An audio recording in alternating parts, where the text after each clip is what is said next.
நமஸ்காரம். நான் உங்கள் சாருலதா ராஜ்கோபால். நான் இன்றைக்கி பேச போகிறது நம்ம திரு அண்ணாமலை அவர்களோட வி த லீடர்ஸ். அவள் இந்த போன ஒரு மாதம் 1.5 மாதத்தில் என்னெல்லாம் பண்ணிட்டுருக்கா அப்படின்னு நம்ம வெயிட் பண்ணி பார்த்தபோது எல்லாரும் தானே வாலண்டியராக ஒரு விஷயத்துலையும் இன்வால்வ் ஆகிக்கிறான். ஒரு மாநாடு நடந்தபோது வேணால் அது மாநாடு பற்றி எல்லோரும் கமெண்ட் அடிக்க முடிஞ்சது. ஆனால் இப்போ இந்த குளம் தூர்வாடுறது, இந்த இருக்கிற குப்பைகளை எடுக்கிறதுன்னு பார்க்குறச்சே, கடந்த 2 வாரத்தில் பார்க்குறச்சே ஒரு இன்ட்ரெஸ்டோடு எல்லோரும் தானே வாலண்டியர் பண்ணுறாங்க. எல்லா இடத்துக்கும் அவர் போகட்டா கூட யங்ஸ்டர்ஸ், அந்த சின்ன சின்ன குழந்தைகள் கூட அந்த குடும்பத்துலேருந்து வாவா போய் ஒரு இடத்துலையும் போய் அந்த குப்பைகளை எடுக்கிறது, அதை மூட்டை கட்டி வச்சு அதை சரியாக அது பண்ணி போகிறதுக்கு. நான் என்ன சொல்கிறேன், அந்த ஒரு சின்ன எஃபர்ட் கூட யாருமே எடுக்காத போது அவள் எடுக்க ஆரம்பிக்கிறா பார்த்தீங்களா? அதை நம்ம அப்ரிஷியேட் பண்ணணும் இல்லையா? யார் போய் இந்த பப்ளிக்கோட குப்பை எடுக்கிறதுக்கு யார் தயாராக இருக்கா? ஒருத்தரும் தயாராக இல்லை. ஆக்சுவலாக பார்த்தா அது நிஜமாவே ஐ ஃபீல் வெரி பேட். இது மக்கள் என்ன வேணாலும் பண்ணலான்னு ஒருத்தர் பண்ணிட்டு இருப்பா. நம்ம போய் இந்த குப்பையெல்லாம் எடுக்கிறதாலும் தான் மனுஷாளுக்கு தோணும். என்ன நிஜமாவே சொல்கிறேன், யாரோ பண்ணினதுக்கு நான் எதுக்கு இதெல்லாம் செய்யணும், நான் எதுக்கு இதெல்லாம் பண்ணணும்னு தான் மனுஷாளுக்கு தோணும். நம்ம வீட்டு குப்பையே நம்ம எடுக்க மாட்டோம் முதல்ல.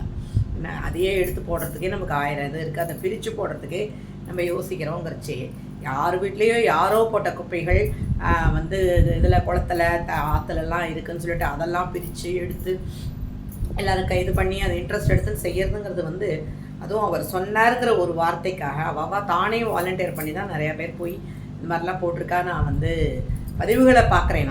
அஃப்கோர்ஸ் நான் எந்த இடத்துக்கும் நான் நேரம் போல, எல்லாம் நான் பதிவுகளை பார்க்குறச்சே இதெல்லாம் இவ்வளோ இன்ட்ரெஸ்ட்டாக இவ்வளோ பேர் செய்கிறா அப்படின்னு தோணிது. அப்போ எனக்கு என்ன தோணித்து, இதெல்லாம் செய்கிறா சரி, இதுக்கு என்ன காரணம், மூல காரணத்தை நம்ம பார்க்கணும் இல்லையா? மெயினாக இதை பண்ணிகிட்டே இருந்து க்ளீன் பண்ணிகிட்டே இருக்கிறது ஒரு விதம். இதை இதுக்கு குப்பை சேர்றதுக்கான காரணங்களை நம்ம முதல்ல ஆராய்ச்சி பண்ணணும். அப்போ எனக்கு மெயினாக இப்போ முதல்ல சின்ன சின்ன கிராமங்கள்னு விட்டுருவோம். கொஞ்சம் பெரிய பெரிய நகரங்கள்லாம் அங்கே இருக்கிற ஆறு, அங்கே இருக்கிற நீர்நிலைகள் தான் நிறையா பாதிக்கப்படுறதுன்னு வைக்கிறச்சே, அதுக்கு என்ன காரணம் தெரியும்னு நான் யோசிக்கிறச்சே, முன்னாடிலாம் எந்த ஒரு ஃபங்க்ஷனும் எளிமையாக பண்ணுவாள். நான் பெரிய லெவலில் பார்க்குறேன். ஏன்னா ஒரு குடும்பங்கிற லெவல்லேருந்து நான் அடுத்த லெவலுக்கு தான் பார்க்குறேன்.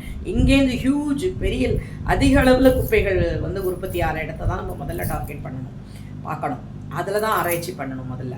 ஸோ எனக்கு ஃபஸ்ட்டு இது தோணினது கல்யாண மண்டபங்கள் தான் எனக்கு முதல்ல தோணினது. ஏன் அதுலேருந்து சொல்கிறதுன்னு கேட்டேன்னா, அப்போல்லாம் கல்யாண மண்டபத்தில் எல்லாருக்கும் எவர்சில்வர் டம்ளர் இருக்கும், ஜக்கில் தண்ணி வச்சு எல்லாருக்கும் தண்ணி கொடுப்பான். இன்றைக்கி எல்லா இடத்துக்கும் எல்லாருக்கும் கப்பு, என்ன பிளாஸ்டிக் கப்பு. முதல்ல பிளாஸ்டிக்கில் டம்ளர் இல்லைன்னா அந்த டிஸ்போசபிள் கப்பு வருது, இல்லைன்னா 2 லிட்டர் அந்த 200 ml பாட்டில், 1/2 litre bottle, water bottle plastic, அது ஒரு பிளாஸ்டிக் கழிவு. செகண்ட் திங் இந்த முன்னாடிலாம் பாயசம்னா இலையில விடுவாள். இலையில விட்டுட்டு செகண்ட் டைம் விடுறது கூட பாயசத்தை கொண்டு இலையில தான் பரமாறுவாள். இப்போ அதுக்கு ஒரு கப்பு, என்ன அதுக்கு ஒரு கப்பு. அதுக்கப்புறம் பார்த்தீங்கன்னா சம் ஸ்வீட் அப்படின்னு வச்சுட்டா அதுக்கு ஒரு கப்பு, அதுக்கு ஒரு மரத்தில் ஒரு ஸ்பூனு, இல்லைன்னா ஒரு பிளாஸ்டிக்கில் ஒரு ஸ்பூன்.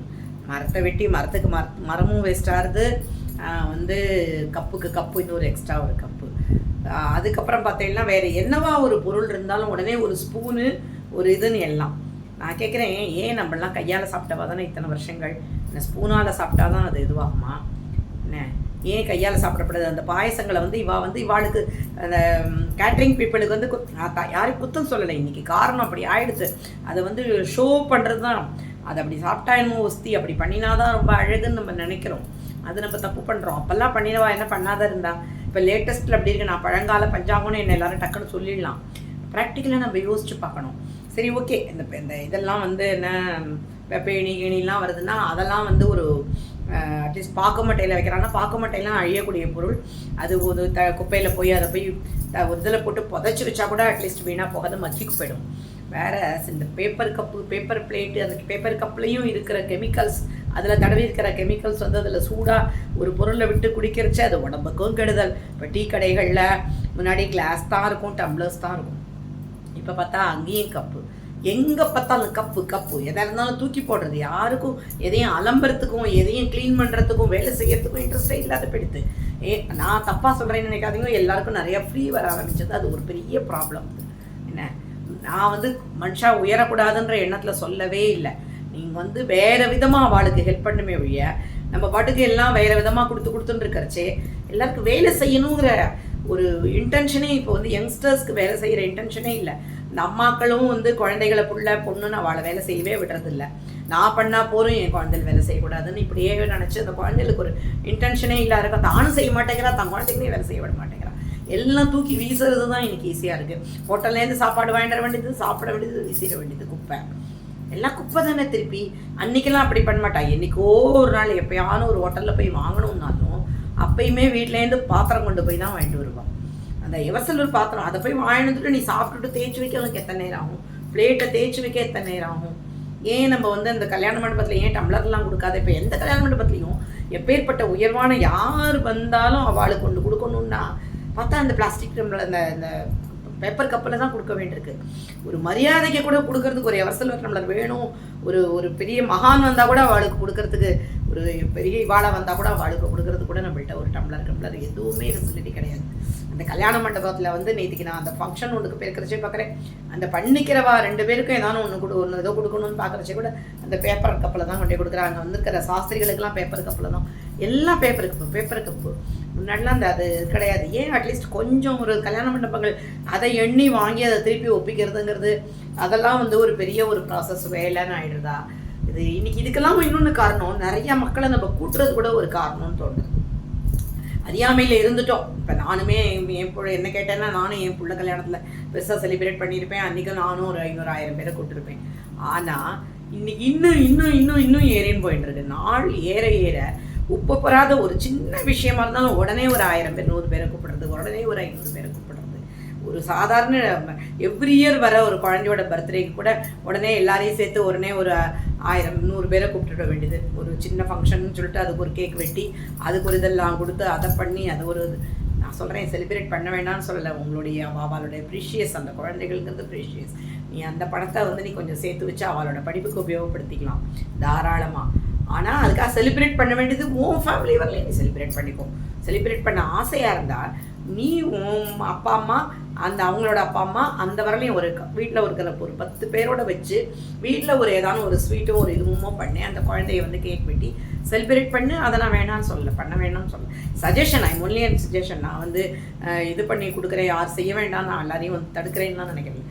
இது எல்லாமே துளியாக சமூகம் வந்து எல்லாவற்றையும் சேர இந்த குப்பைகளும் அதிகமாக இருக்குது. தூக்கி போகிறது எதாக இருந்தாலும் டிஸ்போசபிள் பிளாஸ்டிக், டிஸ்போசபிள் ஐட்டம் கேளு, எதாக இருந்தாலும் நாப்கின்ஸ் உடனே அதை எடுத்து அப்படியே புது கல்யாண மண்டபத்துக்குள்ளே ஒரு நுழைஞ்சோம். நான் நுழைஞ்சதுலேருந்து திரும்பி வரதுக்குள்ளே நான் இன்றைக்கி பேசுகிறத நீங்கள் கேட்குறவா ஒத்தொத்தரம் அதை யோசிச்சு பாருங்கோ. ஒரு இடத்துக்குள்ளே நுழைஞ்சோன்னா, ஆனால் வீடுகளில் இல்லையான்னு கேட்காதீங்க. ஒரு ஃப்ளாட்டை எடுத்துனோன்னா ஒரு 10 ஃப்ளாட் இருந்தால் கூட அந்த இடத்துல ஒரு வீட்டில் மேக்ஸிமம் 3லேருந்து 5 பேருக்கு மேலே எந்த வீட்லேயும் குடும்பத்தில் இல்லை. 10 பேர் இருந்தால் கூட 50 பேர் தான் அந்த அவ்வளோ பெரிய இடத்துல 10 ஃப்ளாட் இருக்கிற இடத்துல கூட 50 பேர் தான் இருப்பாள். வேற ஒரு கல்யாண மண்டபம் ஒரு ஃபங்க்ஷன், சின்ன மினி ஹாலில் பண்ணுற ஒரு ஃபங்க்ஷன்னா கூட 200 பேர் இல்லாத ஒரு நாளைக்கு ஒரு ஃபங்க்ஷன் இல்லை. ஒரு மாதத்தில் பார்த்தேன்னா நிச்சயமாக ஒரு 25 நாள் அவளுக்கும் ஃபங்க்ஷன் இருந்துருக்கு அந்த மினி ஹாலில். ஸோ சிட்டியில் எவ்வளோ மினி ஹால்ஸ், எவ்வளோ பெரிய கல்யாண மண்டபம், அதில் வந்து எவ்வளோ கல்யாணங்கள், எவ்வளோ சஷ்டிபத பூர்த்திகள், ஆயுஷோமங்கள், பூணல்கள், என்ன பர்த்டேஸ் எல்லாம் என்னென்ன விதமான செலிப்ரேஷன்ஸ் உண்டோ எல்லாம் செலிப்ரேஷன்ஸ் அத்தனைக்கும் எல்லாம் கூட்டம். ரிசப்ஷனில் எல்லாம் 2000-3000 பேர். நான் சொல்கிறேன் எல்லாரையும் கூப்பிடணும்னு ஆசை இருக்குது. என்ன இப்போ நம்ம பழகின வாழ்க்கை இது வந்து இதுக்கு எப்போ தான் இதுக்கு வந்து ஒரு எண்டு வரப்போகுது? எல்லாரும் ஒரு புலிபாலில் பிடிச்ச கதையாக அவள் என்ன கூப்பிட்டா நான் அவளை கூப்பிடணும், இது வந்து நிஜமாக எனக்கும் அந்த தாட் இருந்தது. நான் இல்லைன்னு சொல்லவே இல்லை, எனக்கும் அந்த தாட் இருந்தது. அப்போ வந்து பட் இப்போ வர இதோட இது போயின்னு இருக்கிற போக்கு வந்து ஓவராக போயின்னு இருக்கிறச்சே, நம்ம வந்து என் பையன் சொல்லுவான் அப்போல்லாம், அம்மா நீ இது மாதிரி பண்ணுறது தப்புமா, நீ எல்லாத்தையும் கம்மி பண்ணிக்கோ, நீ இப்படி செய்ய அப்படி செய்ய. வயசில் சின்னவாளாக இருந்தாலும் அவள் சொல்கிறத நம்ம சில விஷயங்கள் ஏற்றுக்கணும். அந்த மாதிரி ஒரு மென்டாலிட்டியோட அவன் சொல்கிறச்சே இன்றைக்கி நான் யோசிக்கிறச்சே எனக்கே அதுதான் தோன்றுறது. ஏன்னா இது வந்து இப்போ ஏன்னா வர குப்பைகளை பார்க்குறச்சே மலையாக ஒன்றையும் பார்க்குறச்சே அதுக்கு வந்து எல்லாமே நம்மளே தானே காரணம். அதை தடுக்கிறதுக்கு நம்ம ஏன் யோசிக்கக்கூடாது? அதுக்கு தடுக்கிறதுக்கு நம்ம, ஏன்னா இதை யாரும் சொல்ல முடியாது. நான் இப்போ வெளி மனுஷன் ஒரு சாதாரண ஒரு ஓப்பன் ஒரு லேடியாக நான் சொல்கிறேன். பட் வேறு எந்த ஒரு அரசியல்வாதியோ எந்த ஒரு மனிதர்களோ எதுக்கே எனக்கே எத்தனை பேர் கமெண்ட் அடிக்க போகிறாளோ எனக்கு தெரியாது. அப்ரிஷியேட் பண்ண அவள் அந்த வீத லீடர்ஸ் அவள் வந்து க்ளீன் பண்ணுது அப்ரிஷியேட் பண்ணுறதுக்கு ஒரு 10 பேர் கமெண்ட் பண்ணுறாளோ இல்லையோ, இந்த மாதிரி ஒரு விஷயத்த ஒருத்தர் பேசுகிற போது அவளை வந்து கமெண்ட் அடிக்கிறதுக்கு 100 பேர் 1000 பேர் வருவாள். அதுதான் உலகத்தில் நிஜம். ஸோ இதை வந்து இந்த மாற்றுவோங்கிறது இந்த விஷயத்தில் கூட மாற்றமாக இருக்கணும். இதை வந்து நான் ஒரு பொது மனுஷியாக சொல்கிறேன். நான் வந்து இதில் இருக்கேன் அதில் இருக்கேன் அப்படி இருக்கேன்னு சொல்லலை. நான் எங்கே இருந்தாலும் எல்லாத்துலேயும் எல்லா இடத்துலையும் என்னால் முடிஞ்ச நல்லதாக அங்கங்கே சொல்லிகிட்டே இருப்பேன். எந்த ஒரு சேனல் கிடைச்சாலும் எப்படிலாம் வாய்ப்பு கிடைச்சாலும் வாய்ப்பு கிடைக்கிற இடங்கள்லாம் நம்ம சொல்லுவோம். அதை ஏற்றுக்காது அவள் இஷ்டம். சொன்னது நான் என்ன குறைஞ்சா படுத்து 4 பேர் திட்டினாலும் வாங்கிட்டு போகிறேன். இனிமேல் யார் திட்டினா தான் வந்து என்ன நமக்கு என்ன எங்கள் பாட்டி சொல்ல காய்ச்சா தொங்குறது அப்படின்பா. யார் என்ன சொன்னால் என்ன நம்மளை என்ன ஹேர்ட்டாக பட போகிறது, எல்லாத்தையும் மண்டையில் ஏற்றுண்டா தானே. நம்ம வந்து மைண்டில் தோன்றதை நம்ம பாட்டுக்கு சொல்லுவோம். ஏற்றுக்கிறது எனக்கு இருக்கிற அதே அபிப்பிராயம் எதிராளிக்கும் இருக்கும். ஸோ அவள் அபிப்பிராயம் அவள் ஏற்றுக்கிட்டோம். வேண்டாம் இதெல்லாம் முடியாது, அது மாமி ஏதோ பழம்பஞ்சாங்க சொல்லிட்டு இருக்கான்னு நினச்சிட்டு போகிறாளா, கிராஸ் பண்ணிட்டு போயிட்டே இருக்கோம். ஓகே, நன்றி, வணக்கம்.